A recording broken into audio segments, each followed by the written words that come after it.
Howdy guys, I hope y'all are doing well. Today we're going to go over the very relevant topic of, is abortion biblical? What does the Bible have to say about this matter? Are you only killing a fetus, doesn't have any, feelings, doesn't know any better, no soul, nothing? What does the Bible have to say about this concept? So we're going to start in Genesis 25, 21 through 24. And Isaac entreated the Lord for his wife because she was barren. And the Lord was entreated of him, and Rebekah his wife conceived. And the children struggled together within her. And she said, If it be so, why am I thus? And she went to inquire of the Lord. And the Lord said unto her, There are 2 nations in thy womb, and 2 manner of people shall be separated from thy bowels.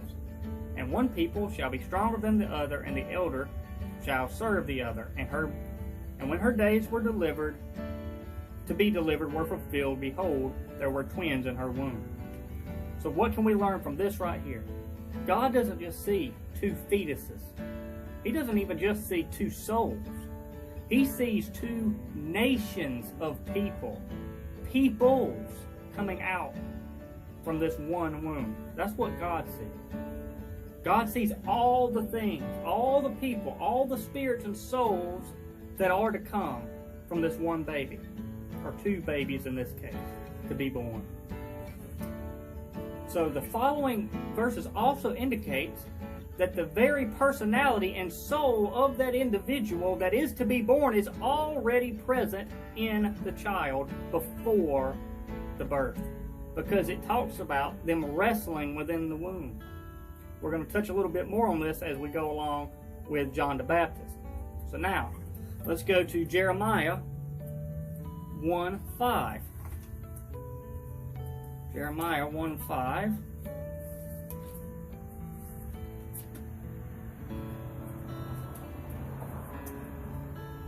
Before I formed thee in the belly, this is God talking to Jeremiah, I knew thee. Before thou camest out of the womb, I sanctified thee, and I ordained thee a prophet unto the nations. So before Jeremiah was ever even born, God knew him. He knew him, and he, it says, formed him. God did the forming in the womb and sanctified him. So he already knew the soul of Jeremiah and had plans for him before he was ever even born. Before his parents even knew she was pregnant, God had a plan for Jeremiah.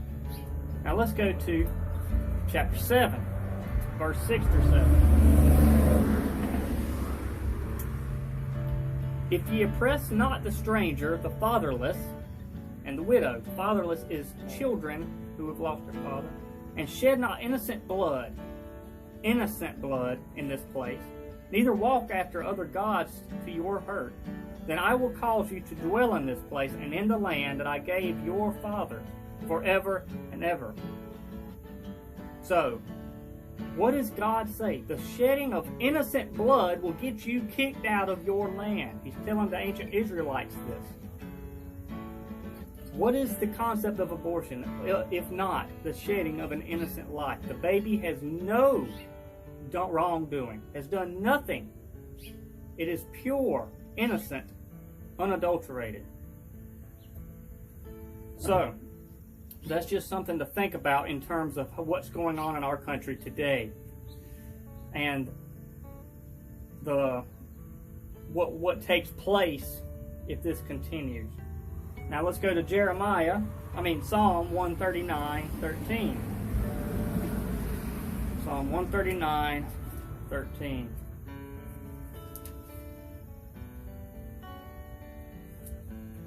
For thou hast possessed my reins, thou hast covered me in my mother's womb.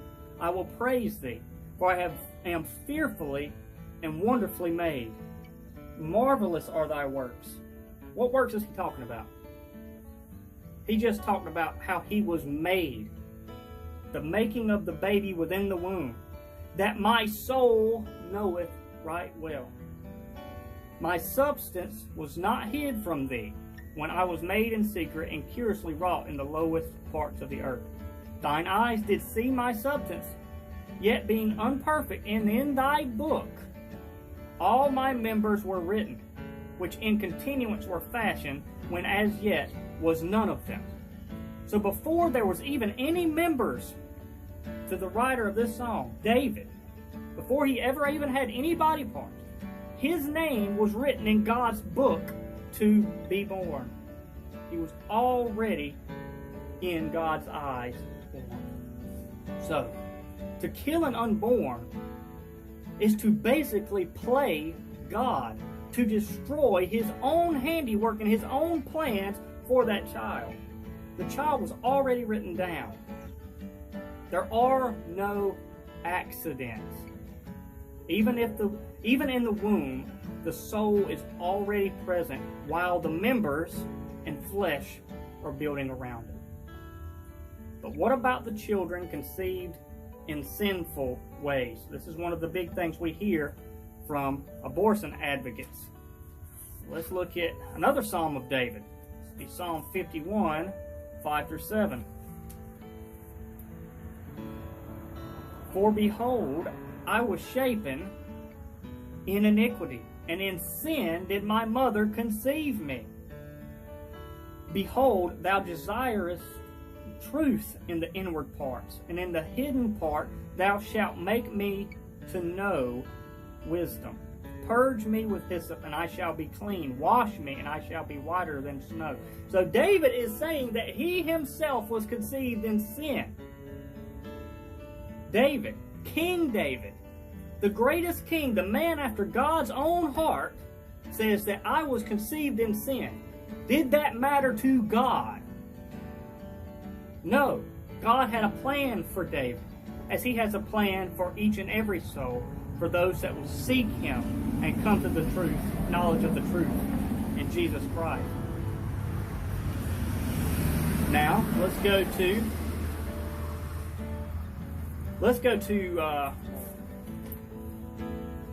Luke and see more about the concept we covered in Jeremiah or Genesis. So this is Luke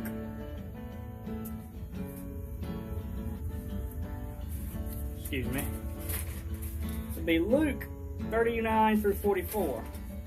And Mary arose in those days and went into the hill country with haste into the city of Judah, and entered into the house of Zacharias and saluted Elizabeth. Elizabeth is Mary's cousin, who is pregnant with John the Baptist. And it came to pass that when Elizabeth heard the salutation of Mary, the baby leaped in her womb, and Elizabeth was filled with the Holy Ghost. And she spake out with a loud voice and said, Blessed art thou among women, and blessed is the fruit of your womb. And whence is this to me, that the mother of my Lord should come to me? For lo, as soon as the voice of the salutation sounded in mine ears, the baby leaped in my womb for joy. So the very soul of John the Baptist was already present and having an influence for good things in the lives of Elizabeth. It shows you the very blessings that a child brings. Now let's go to Deuteronomy 32 through 39. 32, 39.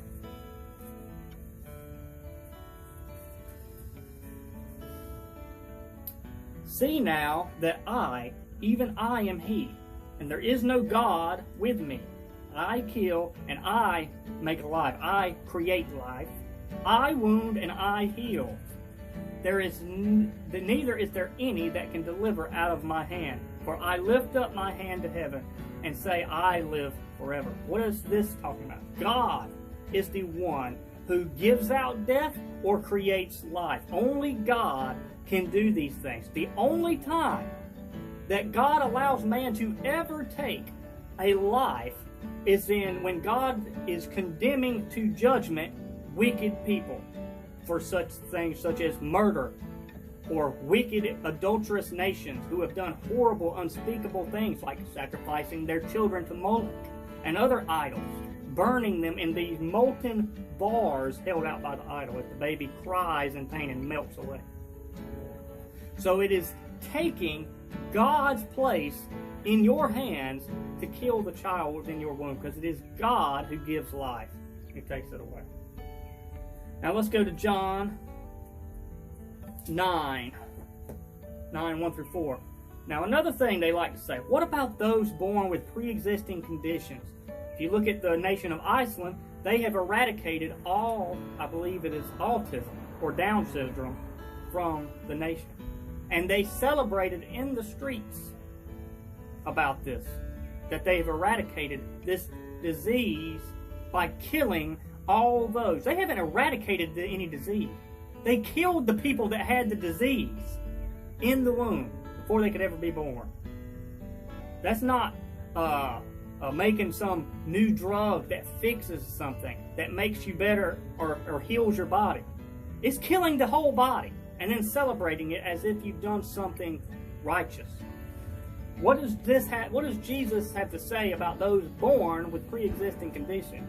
Does he say it's okay to get rid of them, kill them? What does Jesus say? And Jesus passed by, he saw a man which was blind from his birth. So this man was born blind his entire life. His entire life, he was born this way. That's a total handicap, especially if you're living in the 1st century A.D. You can't do anything. You're totally reliant on those around you. Is his life not worth anything? Because he is dependent upon those around him to give mercy to him. Does that make his life any less worth than the child within the womb does? It is totally dependent upon the mother for life. Does that mean that that child or this blind man, his life is worthless compared to normal people or regular people walking around without these pre-existing conditions? And his disciples asked him, saying, Master, who did sin, this man or his parents, that he was born blind? Jesus answered, said, Neither hath this man sinned, nor his parents.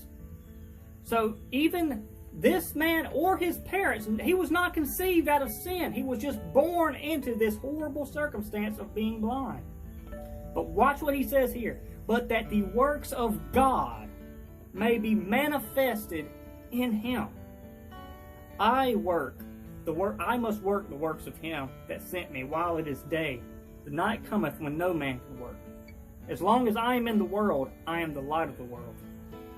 So the blind man was born into horrible circumstances, destined to a life of horrible circumstances of begging.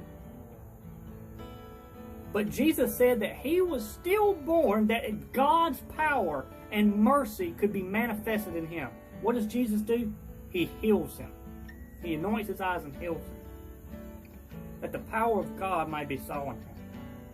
What does this mean for us today? Let's go to James 1:27. A lot of people, and I mean this, being against the killing of innocent life is exactly biblical and what Christians should be about. But that's only the beginning of the conversation. That's not where this starts and ends. There's more to this. So let's go to James 1:27. Pure religion and undefiled before God and the Father is this, to visit the fatherless, okay, those born of single mothers and widows in their affliction, and to keep himself unspotted from the world. Now let's go to James 2:15 through 16. If a brother or sister be naked and destitute of daily food, and one of you say to him, Depart in peace, be ye warmed and filled, notwithstanding ye give them not those things which are needful to the body, what doth it profit? What doth it profit? Even so faith, if it hath not works, is dead, being alone. So, without faith and without actually doing something to help these mothers, to help these children, you're not doing much. You're helping to save the innocent life, and that is extremely important. But the job doesn't end there with our faith. Our faith doesn't just stop at one point. Our faith goes beyond the things of this world, as Jesus went above and beyond for all of us. So those that bring forth a baby and are poor or broken or have all these things against them, or those that are born with pre-existing conditions. We are still called to help the fatherless, to help those children that are born in those circumstances. As Peter says in 1 Peter 2:22, we are supposed to be an example as Christ was an example unto us, to suffer with our brethren as Christ suffered with us. Now, let's go to Psalm 82, 3-4, and finish up.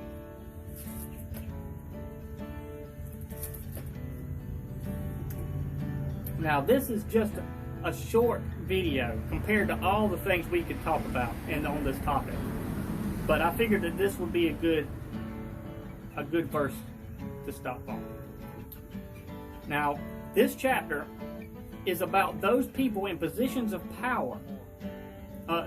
In verse 1, God standeth in the congregation of the mighty. He judgeth among the gods. He's talking about those that are in positions of power. Okay? And then, how long will ye judge unjustly and accept the persons of the wicked? Defend the poor, the fatherless. That's children. Do justice to the afflicted and the needy. Deliver the poor and the needy. Rid them out of the hand of the wicked. So, defend the fatherless and the rights of the afflicted and the needy. All of us in some way are in some position to help those that are suffering, or help those defend the rights of others. Too much is given, much is expected. Even if you ain't given much and don't have too much of a platform at all, or anything, you can still help the innocent. You can still defend them, and this is a commandment. And speaking of that, to do justice to the afflicted and the needy, that's talking about defending the rights of the fatherless and the needy, the children. To defend the rights. What is the rights we possess? The one right that matters above all other rights. If this right isn't respected, no other right it should be respected. The right to life. Without life, you have no liberty. You have no justice. You have nothing. Without life first. And this reminds me of one other thing I want to touch on in Ephesians 6, talking about those in power. We just talked about. So, this is Ephesians 6:12. For we wrestle not against flesh and blood, but against principalities, against powers. Do you remember our video, the last video we talked about? The concept of powers and those in authority, the actual positions. Paul is saying here that there are those in the positions of power, wicked spiritual aspects that are in positions of power that we are fighting against the rulers of the darkness of the world, against the spiritual wickedness in high places. Wherefore take unto you the whole armor of God, that ye may be able to withstand in the evil day. And having done all, to stand. To do everything in our power to withstand the wickedness. To not give in to it, to not acquiesce to it, to not ignore it, to withstand it. That is the church's duty, to withstand. And not only withstand. Jesus talks about, I give you power to overcome serpents and to overcome the gates of hell. Guess what? Gates are a defensive mechanism to keep people out. Jesus came to steal back the goods of the strong man, to steal back the goods from the devil, to pillage the devil's kingdom. That's what we're supposed to be doing as the church. Overcoming them, not just sitting here saying we don't like and don't agree with it. We're supposed to be fighting against it and defeating it with the power of Christ and the Holy Spirit within us. So I hope that this was edifying. As I said, there is many other things that we can talk about on this subject. But I thank you all so much. I hope that God blesses you and protects you. And please remember, always defend the innocent and the needy, and to go be above and beyond what we can do for those people. So thank you guys so much for listening. I'll catch y'all next time. God bless.